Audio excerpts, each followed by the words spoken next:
Yan, musta ka mga friends? Kuda rider sana nga natin paparinig ko sa inyo yung pag-umandar yung makina ng Honda Dia 2021 natin at mga 2022 user. Isa ongoing na tinetest ko na washable air filter na modded replacement para sa habang naghihintay tayo ng consumable parts ng Honda Dio 2021 and 2022 natin. Ang air filter, belt meron naman na tayo, mga iba pang mga consumable parts na wala. Yan, start na engine, then after kung mag-rev tanggalin ko din yung cover na walang cover, ito-try natin.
Ngayon, pinatay ko na yung makina. Tanggalin natin yung cover.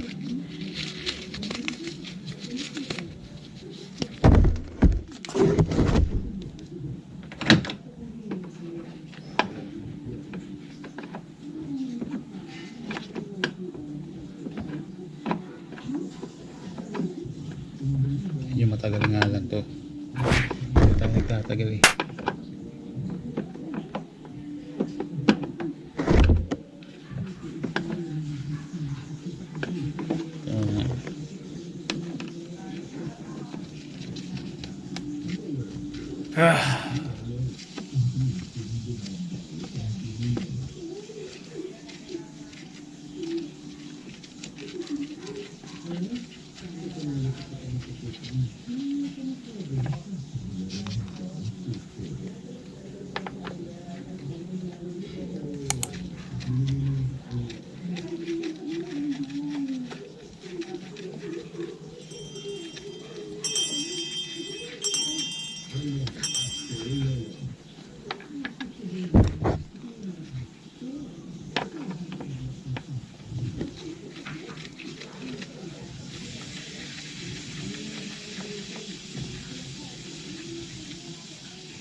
Balikan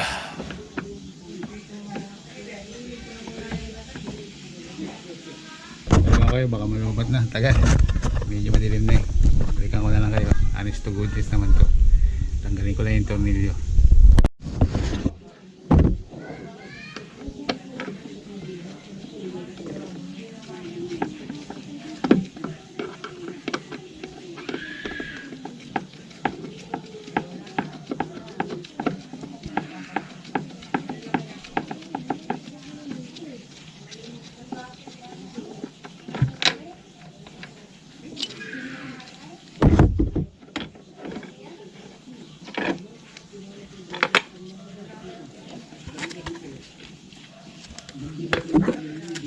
Ayan, open na.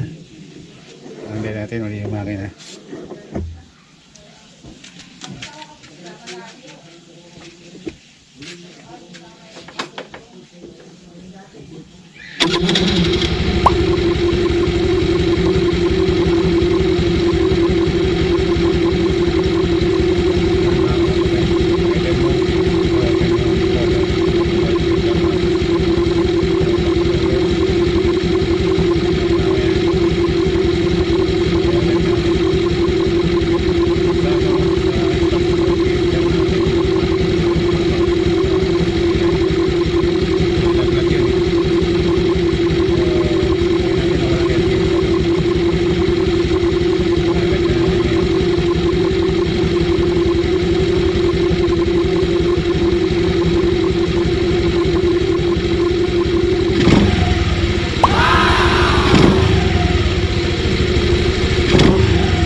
Disclaimer, again disclaimer, not an expert, and reminder, do it at your own risk. Store ko naman to, compatibility dito. Yan, walang air filter. Yan, i-install natin yung stock air filter, no? Parinig ko lang yung walang air filter.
Ito na medyo matagal makamotor friends, mga kadiyo katupalit. Ito hindi masyadong kita.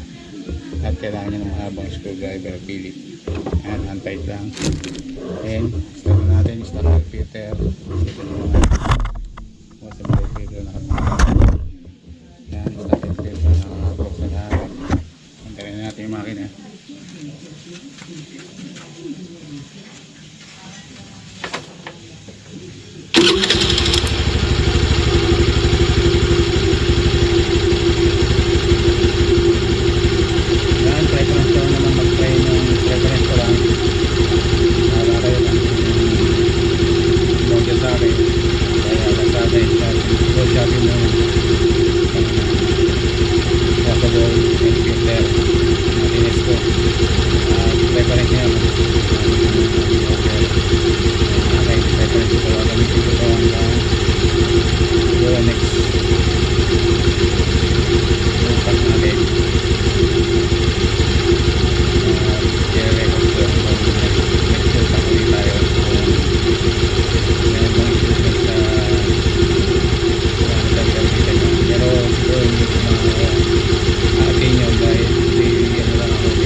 stay safe, stay home, stay healthy, and stay clean.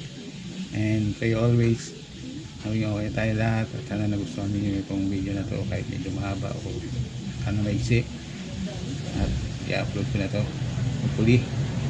And para na kayo mag-decide kung order kayo kung na available na sa aming Shopee or Lazada. And good vibes and chill lang tayo mga kamoto friends. Magbawa ng mahabang pasensya at malawak at pangunawa sa pang-araw-araw na biyaya ng ating buhay. Ride and drive responsibly. This is Scooter Rider here, signing off. And see you on my next video upload. Bada bing bada boom.